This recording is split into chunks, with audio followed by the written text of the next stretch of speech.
In front of me, I've got a beautiful venison backstrap or loin.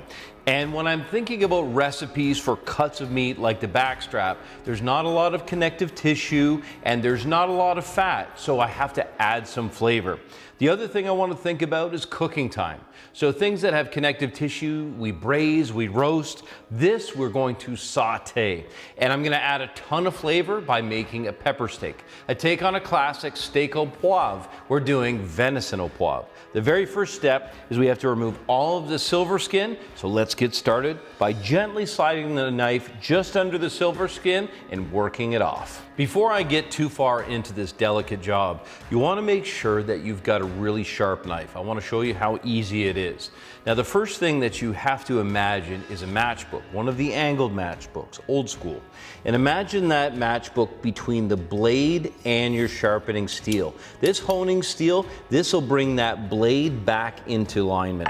What happens is, if you can imagine, that blade through use, it doesn't get dull as much as it bends, which makes it dull as you try and pass through. And what you want to do is work both sides. Now, you can do it a few different ways. You can put the steel down, and this is a great way to start to get comfortable. But the steels are all designed with this break. So as you're sharpening, if it slides down, it'll hit the break rather than hitting your hand. Now, one of my favorites is a diamond. So have a look at that. That's a diamond sharpening steel. And just a few passes, and that's sharp and ready for work. As you work around the loin, you can press it down flat so it's easier to work with. The other thing you can do while you get comfortable with this is work in the direction away from you. So slide your knife just underneath, pulling up with a little bit of pressure, and use a sawing motion, and you can see that very little, if any, waste is taken. The first step after getting all of the connective tissue off, look at the color of that flesh. It's just beautiful. It's dark and it's rich. I want to make sure that I portion it evenly so each piece that goes into the pan cooks at the same time.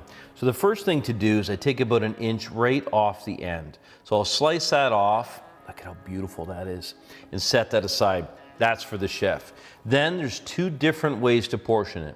I can use the width of the knife and simply slice medallions, which is really nice.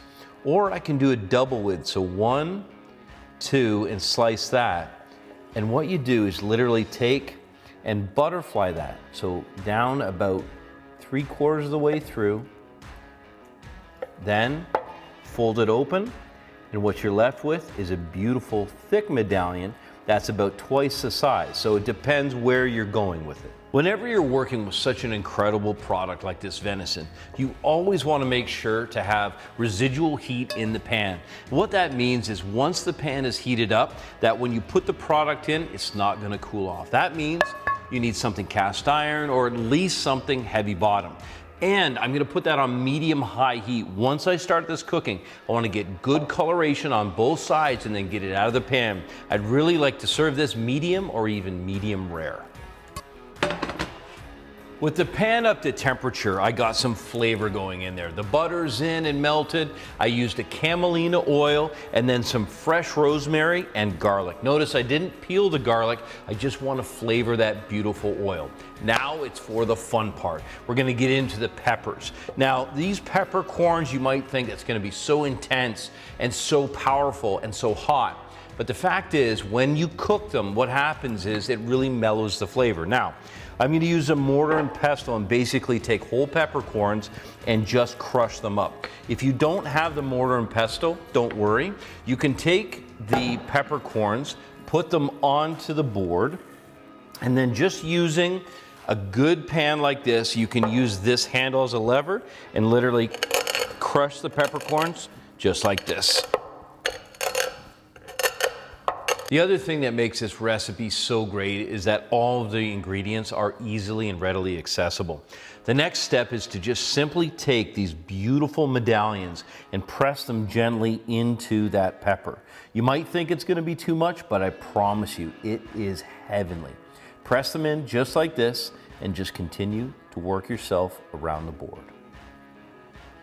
You know your pan is ready when the oil starts to smoke. That means it's good and hot. Now make sure to not crowd the pan as you add each one of these medallions. You want to give enough space all the way around for flavor to develop, and make sure that you don't boil the meat. You really want it to saute. As soon as the venison is finished, get it out of the pan. The most important thing is to allow it to rest. And because it's sauté, which is a dry heat cooking method, you want to make sure not to cover it. At this point, that escaping moisture would soften the crust. We want that crust to stay perfect. The way to finish it up now is to slice up some beautiful shallots. We're going to get these in the pan, and then I'm going to use a little bit of bourbon and cream to finish up a delicious sauce. With the shallots nicely sauteed and colored, I've got bourbon, and I'm just going to use that to deglaze the pan. There's a couple things that are going to happen. First of all those bits of flavor off the pan are now going to be in my pan sauce. The other thing is that I'm going to get that flavor from the bourbon that's going to be incredible.